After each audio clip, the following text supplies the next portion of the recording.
Electronic displacement discuss किया था और इलेक्ट्रॉनिक डिस्प्लेसमेंट के अंदर हमारे 4 टॉपिक थे वो कंप्लीट हो गए थे। Hyper conjugation, resonance, electronic marriage effect और दूसरा लास्ट था हमारा इंडक्टिव इफेक्ट। ये चारों टॉपिक हमारे कंप्लीट हो गए थे। Electromeric effect, hyperconjugation, inductive effect और कौन सा था रेजोनेंस। ये तीनों ही थे स्थायी प्रभाव और हमने एक पढ़ा था अस्थायी प्रभाव, जो क्या हो रहा था किसी रिएजेंट को मिलाने से प्रभावित हो रहा था, वो कौन सा था इलेक्ट्रोमैरिक इफेक्ट। ये चारों टॉपिक हमारे कंप्लीट हो गए थे। इलेक्ट्रॉनिक डिस्प्लेसमेंट के अंदर एक लास्ट टॉपिक है आपके सेमेस्टर में,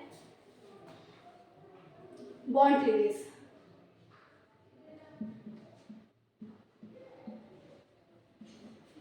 बंध विखंडन।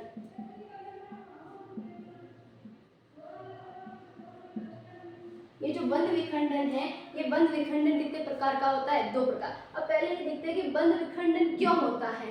रिएक्शन अभिक्रियाओं के अंदर, हम केमिस्ट्री के अंदर जो अभिक्रिया पढ़ते हैं, अभिक्रियाओं के अंदर क्या होगा, जो अभिक्रियाएं होती हैं उसमें क्या होता है अभिकारक और क्या होते हैं उत्पाद। तो अभिक्रियाओं के अंदर क्या होगा, जो अभिकारक होते हैं वो किस में कन्वर्ट हो जाते हैं उत्पाद में। तो अभिकारक जो है उत्पाद में बनने के दौरान इसके अंदर अभिकारक के अंदर क्या होते हैं चेंजेस, क्या होते हैं उनमें बंध विखंडन होता है। और बंध विखंडन के साथ साथ क्या होगा, बंध विखंडन और क्या होगा बंध निर्माण। तो पुराने बंध जो है वो टूटते हैं, नए बंध बनते हैं और नए बंध के टूटने, पुराने बंध के बनने से हमें क्या मिलते हैं उत्पाद मिलते हैं। इस तरह से अभिक्रियाएं संपन्न होती है। तो ये बंध विखंडन जो होता है, यानी किसी अभिक्रिया को संपन्न करवाने के लिए हमें क्या करवाना पड़ता है, उसमें बंध विखंडन करवाना पड़ता है। और ये बंध विखंडन जो होता है वो कितने प्रकार का होता है? 2 प्रकार का होता है। कौन कौन सा? होमोलाइसिस बॉन्ड क्लीवेज और हेटेरोलाइसिस बॉन्ड क्लीवेज, यानी समनाभिकीय बंध विखंडन और विषम होमोलाइसिस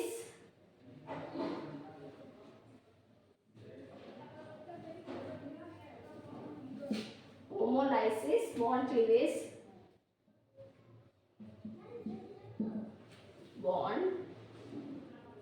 क्लीवेज और हेटेरोलाइसिस बॉन्ड क्लीवेज। ठीक है, तो होमोलाइसिस बॉन्ड क्लीवेज और हेटेरोलाइसिस बॉन्ड क्लीवेज 2 प्रकार के होते हैं। होमोलाइसिस बॉन्ड क्लीवेज किस प्रकार से होता है, ऐसे यौगिक, ऐसे कंपाउंड या ऐसा बॉन्ड, कौन सा बॉन्ड जो नॉन पोलर होता है, ऐसा बॉन्ड जो नॉन पोलर होता है। और नॉन पोलर होने के कारण, ऐसा बॉन्ड जो नॉन पोलर होता है या लो पोलर होता है। तो पोलर का मतलब क्या होता है कि इलेक्ट्रोनेगेटिविटी में जो डिफरेंस होता है, वो इलेक्ट्रोनेगेटिविटी में डिफरेंस कैसा होगा, 0 होगा, या फिर क्या होगा इलेक्ट्रोनेगेटिविटी में डिफरेंस जो होगा वो क्या होगा कम होगा। ठीक है, न्यूनतम होगा। जब 2 परमाणु के ए और कोई बी, ठीक है, एग्जांपल कोई ए और बी जो है ये अणु है, इनके अंदर इसकी इलेक्ट्रोनेगेटिविटी और इसकी इलेक्ट्रोनेगेटिविटी लगभग बराबर है। ठीक है, या बराबर है या फिर क्या है लगभग बराबर है। तो इसमें क्या होगा, इनके अंदर कौन सा बॉन्ड क्लीवेज होगा, बॉन्ड ब्रेक कैसे होगा, होमोलाइसिस होगा। कौन सा होगा, होमोलाइसिस। ठीक है, तो नॉन पोलर जितने भी होते हैं, नॉन पोलर कोवेलेंट बॉन्ड जो होते हैं, उन नॉन पोलर कोवेलेंट बॉन्ड के अंदर या लो पोलर जो कोवेलेंट बॉन्ड होते हैं उनके अंदर होमोलाइसिस बॉन्ड क्लीवेज होता है। यानी अगर उनकी इलेक्ट्रोनेगेटिविटी डिफरेंस जो होगा वो क्या होगा, या तो 0 होगा या फिर क्या होगा न्यूनतम होगा। नॉन पोलर का मतलब क्या हो गया, इलेक्ट्रोनेगेटिविटी में डिफरेंस क्या होगा 0 होगा या न्यूनतम होगा। यानी देखो पार्शियल हमने इंडक्टिव इफेक्ट पढ़ा था, तो अगर ए है और ये बी है, इसकी इलेक्ट्रोनेगेटिविटी अगर ज्यादा होगी तो ज्यादा होने पर क्या आ जाएगा, इस पर पार्शियली नेगेटिव चार्ज और इस पर क्या आ जाएगा पार्शियली पॉजिटिव चार्ज। तो ये कैसा हो गया, पोलर हो गया। ठीक है, इस तरह से। अब यहाँ पर हम देखते हैं होमोलाइसिस बॉन्ड क्लीवेज और ये हेटेरोलाइसिस। जो होमोलाइसिस बॉन्ड क्लीवेज होगा नॉन पोलर के अंदर होगा, उसके साथ होमोलाइसिस। अब नॉन पोलर के अंदर कैसे होगा, कैसे बॉन्ड क्लीवेज होता है, यानी जो ये बॉन्ड ब्रेक होगा, ये जब बॉन्ड ब्रेक होगा, ये बॉन्ड ब्रेक होने पर ये जो पार्टिसिपेट करने वाली जो इलेक्ट्रॉन है, कोवेलेंट बॉन्ड की बात इसलिए हम कर रहे हैं क्योंकि यहाँ पर इलेक्ट्रॉन की क्या हो रही है, शेयरिंग हो रही है। तो एक इलेक्ट्रॉन इसका है और एक इलेक्ट्रॉन इस परमाणु का है। तो ये जो बॉन्ड क्लीवेज होगा, तो जो शेयरिंग के इलेक्ट्रॉन है, बंध विखंडन के पश्चात जो शेयरिंग के इलेक्ट्रॉन है, ये दोनों परमाणु पर समान रूप से विभाजित हो जाएंगे, यानी दोनों के पास एक एक इलेक्ट्रॉन आ जाएगा। बंध विखंडन जैसे ही होगा, तो बंध विखंडन के पश्चात दोनों परमाणु के पास क्या होंगे, एक एक इलेक्ट्रॉन आ जाएगा। बंध विखंडन होमोलाइसिस बॉन्ड क्लीवेज है। और होमोलाइसिस जो बॉन्ड क्लीवेज है वो लाइट की प्रेजेंस में या उच्च ताप पर, लाइट की या तो लाइट की प्रेजेंस में करवाया जाता है या उच्च ताप पर करवाया जाता है। ठीक है, तो उच्च ताप पर या लाइट की प्रेजेंस के अंदर हम क्या करते हैं, इस कोवेलेंट कंपाउंड के अंदर, इस कोवेलेंट कंपाउंड में क्या करवाते हैं, होमोलाइसिस बॉन्ड क्लीवेज करवाते हैं। और होमोलाइसिस बॉन्ड क्लीवेज होगा तब क्या होगा, जो इलेक्ट्रॉन, जो शेयरिंग के इलेक्ट्रॉन है वो दोनों पर समान रूप से विभाजित हो जाते हैं। और समान रूप से विभाजित कब होंगे, जब इनके अंदर इलेक्ट्रोनेगेटिविटी का डिफरेंस क्या होगा, मिनिमम होगा या जीरो होगा। ठीक है, तो ये तो बात हो गई होमोलाइसिस बॉन्ड क्लीवेज की। अब होमोलाइसिस बॉन्ड क्लीवेज के लिए हम एक एग्जांपल देखते हैं। देखो एग्जांपल के लिए हम क्या देखते हैं, CH3 यानी एथेन के अंदर, एथेन के अंदर क्या होगा, ये एथेन है तो कार्बन और कार्बन, यहाँ पर किसकी बंधन बना हुआ है, ये कार्बन है और ये कार्बन, इन दोनों कार्बन की जो इलेक्ट्रोनेगेटिविटी होगी वो सेम होगी, क्योंकि दोनों ही परमाणु क्या है, सेम है। एथेन के अंदर ये कार्बन है और ये भी कार्बन है, यानी सेम कंपाउंड के अंदर, सेम एटम के अंदर क्या बने हुए हैं, बॉन्ड बने हुए हैं। तो इलेक्ट्रोनेगेटिविटी भी क्या होगी, सेम होगी, यानी डिफरेंस क्या हो जाएगा, जीरो। तो इनके अंदर जब इनकी रिएक्शन करवाई जाएगी गैस के प्रेजेंस में, HNO की प्रेजेंस में, फोटोन की प्रेजेंस में, तो फोटोन की प्रेजेंस में जब इनकी रिएक्शन करवाई जाएगी तो कौन किस प्रकार का बॉन्ड क्लीवेज होता है, होमोलाइसिस प्रकार का बॉन्ड क्लीवेज होगा। और हमें जो प्रोडक्ट मिलेंगे वो क्या होंगे, इंटरमीडिएट जो होंगे वो कैसे होंगे, फ्री रेडिकल। क्या बनेंगे, फ्री रेडिकल बनेंगे। फ्री रेडिकल किसे कहा जाता है, मुक्त मूलक। क्या बनेंगे, मुक्त मूलक। यानी जब क्या किया जाता है, होमोलाइसिस बॉन्ड क्लीवेज करवाया जाता है तो ये प्रकाश की उपस्थिति में करवाया जाता है। और होमोलाइसिस बॉन्ड क्लीवेज उन्हीं में होता है जिनके अंदर नॉन पोलर या लो पोलर कोवेलेंट बॉन्ड प्रेजेंट होते हैं। और दूसरा, होमोलाइसिस बॉन्ड क्लीवेज के कारण हमें जो स्पीशीज मिलती है वो कैसी होती है, मुक्त मूलक होती है या फ्री रेडिकल कह सकते हैं। मुक्त मूलक का मतलब होता है ऐसे परमाणु का समूह, ऐसी स्पीशीज जिस पर एक अनपेयर्ड इलेक्ट्रॉन उपस्थित होता है, और इस अनपेयर्ड इलेक्ट्रॉन युक्त स्पीशीज को हम क्या कहते हैं, फ्री रेडिकल। ठीक है, और अब बात करते हैं हेटेरोलाइसिस बॉन्ड क्लीवेज की। हेटेरोलाइसिस बॉन्ड क्लीवेज के अंदर क्या होगा, हेटेरोलाइसिस बॉन्ड क्लीवेज किसमें पाया जाता है, ऐसे कंपाउंड, ऐसे बॉन्ड, ऐसा कोवेलेंट बॉन्ड।